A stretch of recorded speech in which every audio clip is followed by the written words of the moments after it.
Hello everybody and welcome at one of the home office spots of MA in these days. I hope you are all well. Today we can talk about a very nice project which took place in the last days. Maybe you've heard already about this. You had the chance to be an interactive lighting designer and programmer at a real setup via the internet. This project is called LuxPartum. Users from all over the world could log in and control this live setup directly online. The team around Chris Moylan, Lars Murasch, Matthias Schaffmann and Andreas Schindler made this possible. Therefore, I'm very happy to have the opportunity today to talk to Chris, Andreas and Matthias about this amazing project. Maybe Chris, first question. Can you tell us a little bit what's LuxPartum all about? And what was the intentional idea to create this project? Yeah, so LuxPartum was a lighting installation we built in Motorwork in Berlin, and users from all over the world could log into the website and put in their favorite colors and patterns and positions and change this installation in real time. And this came about because I was in isolation for a few weeks, and at the beginning it wasn't so bad. I thought, thanks Corona, little vacation. But after a while, it really started to, I really started to miss this feeling of live entertainment, of live art, of live installation. And I thought this has got to be the same thing for a lot of people out there, especially in our industry. Because for a lot of us, it's not just a job, this is a passion, it's a way of life. And I thought, well, actually now we have the time to do something special that we can share with others all around the world. And so I had this idea for an interactive lighting installation. And the first thing was clear to me was it's going to be very difficult, so I couldn't do it alone. So I got in contact with my team, Lars Murasch, Matthias Schaffmann, and Andreas Schindler. And I knew with these guys I could do this project because we have the special skills required to make it happen. Then we had some other help from TLT, van Robe, and we got Paul van Dyk, who's an old friend and a great artist, to create the soundtrack. And so everything was together to make LuxPartum happen. Okay, that sounds great. I think the soundtrack of Paul van Dyk alone is worth to have a look at this. So, yeah, very cool. Your responsibility was the design and the programming of the show in the end. And you choose a GrandMA 2 system to do this. Can you tell us a little bit about why you choose the GrandMA 2 system? And, yeah, maybe a bit about some challenges you had during the programming. Yeah, so I mean, we're all programmers. We use the MA2 a lot, and we use it in very different ways. I mean, that's the great thing about MA2. It's a very open architecture. It lets everyone use it the way they want to use it. And we use all of its tricks. We use a lot of macros. We import timecode for external tools.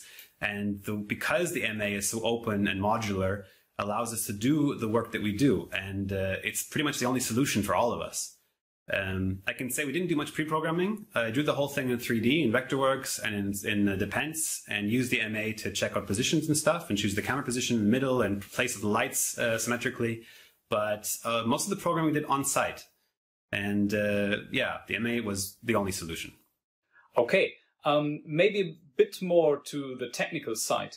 How did you really prepare the show file in the GrandMA 2 so that the people could access the positions and colors live via the internet? So that was basically also as a new way for us to program. Normally when you program, you're in control of everything, or at least you're part of the system. But this time we had to say, okay, the users are controlling some variables, color and positioning, the visuals, and this means we couldn't take these positions during programming. So we wanted to make sure everything looked at least on time and felt good. Even if someone's grandmother logs in and puts in some weird color combination, at least going to be on time and on beat. So we did, during the loop, we programmed to a timeline. And during the live event, I was there on site controlling the lights live and basically saying, okay, now execute the positions and colors that the users have been chosen. So people who are in the lineup and waiting to control the lights, they would put in their favorite colors and positions, and then I would decide when they would be executed and how fast. So it was a kind of combination of like a crowdsourced color and positioning with me doing the timing and the dimmer effects on site.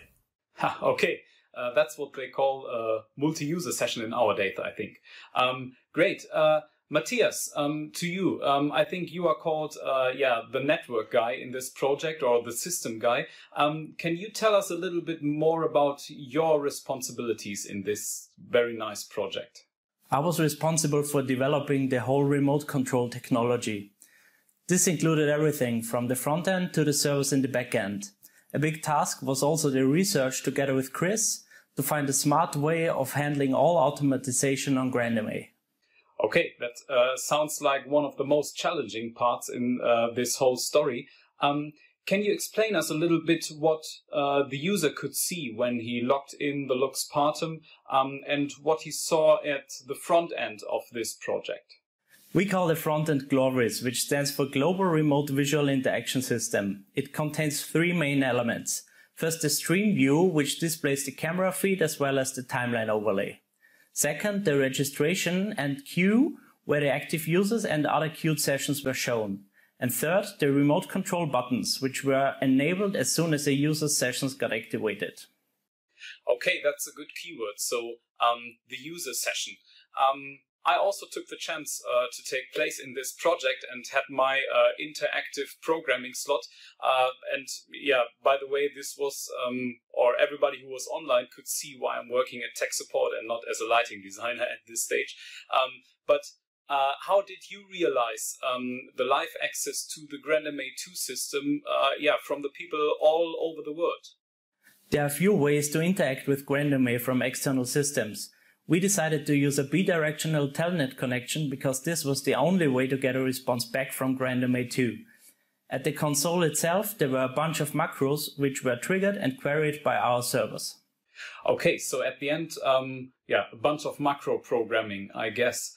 The system guys are always called the men of numbers. So maybe at the end, can you give us some numbers? How many people attended the live programming? And do you have some fun facts like, green was the most favorite color or something like this? We had more than 6,000 registrations from 94 countries, but only half of them got an active slot.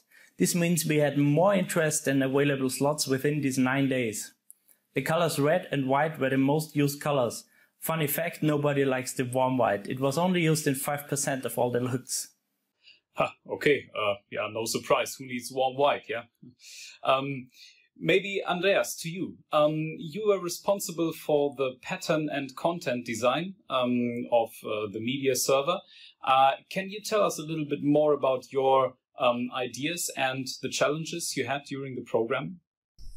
The initial idea of the design of LuxPartum was to have very graphical and very minimalistic content, because we knew in the beginning that our screen real estate would be rather small, and the user will not perceive many things through the camera. So we definitely were in the beginning sure it has to be minimalistic and graphically. And we have been designing in a way that the content is able to comfort the lighting design. So in the lighting design we have very clear patterns that the architecture, so to speak, already defined. And we try to cover this up with the content as well to make one form of a design rather than two separate things, one lighting design and one content design. That was our main idea. The challenges, what was challenging was to understand how the users are going to use the entire installation. So you kind of need to understand what the user wants to do and wants to do next. So basically every scene needs to be flawlessly interconnect to each other. So no question which scene from which scene. All of them need to be flawlessly interact and transition together. That was a big challenge. Got it. With Matthias, we already talked about the connection to the GrandMA 2 system from all the users worldwide. Maybe you can tell us a little bit about the connection from the GrandMA 2 system to the media server. This was a bit more easy, I guess. That's an easy one. We basically just used ArtNet. It's super simple. You just send ArtNet out from GrandMA into Notch and define the parameters that the GrandMA needs to control inside of Notch. And that's it. You build a GrandMA fixture and you're good to go. My favorite content style was what I call the live stream, which is these veins that are going towards the camera or towards the user and pulse in the beat of the music. And they are like in the pulsing of the music, they send out particles, and these particles will glow dependent on the height of the music and on the base of the music. These particles will shoot out. I think from the user's perspective, the tunnel visual and the cross visual has been the most used and most liked. Okay, so I think we ended up with a cold white and red tunnel in most of the cases. That's good to hear. Maybe at the end, can I ask you a personal question? How do you use the time at the moment, and which are the next projects you are involved in? Maybe starting with you, Andreas. The next projects, so one upcoming or one in progress right now is an installation that I'm working on with Notch, and I use Notch for creating real-time visuals in the installation. And other projects that are currently being worked on are some AR installations and some AR productions. AR is going to become a huge thing in our industry, especially due to these Corona things. So yeah, there goes a lot of research and development into, and we are already developing on a project that's going to release anytime soon.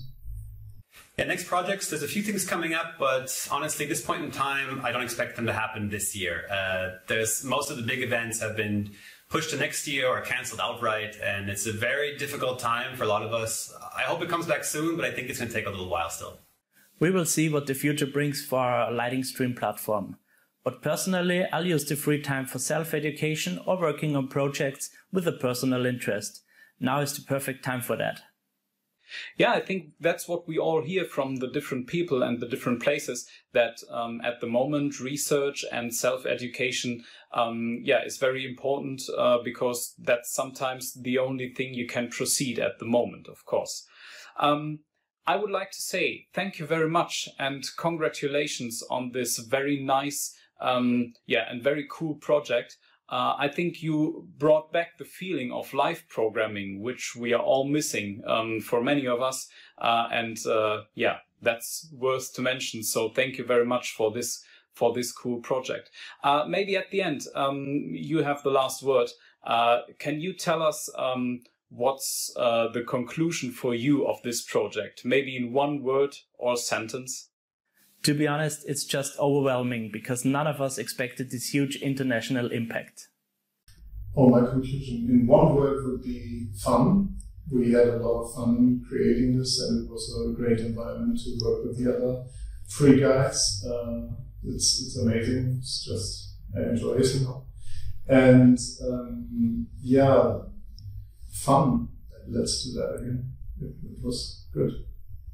To sum up Lux Part in one sentence, I would say people need live art. People need to experience real rooms and real installations and shows and with other people.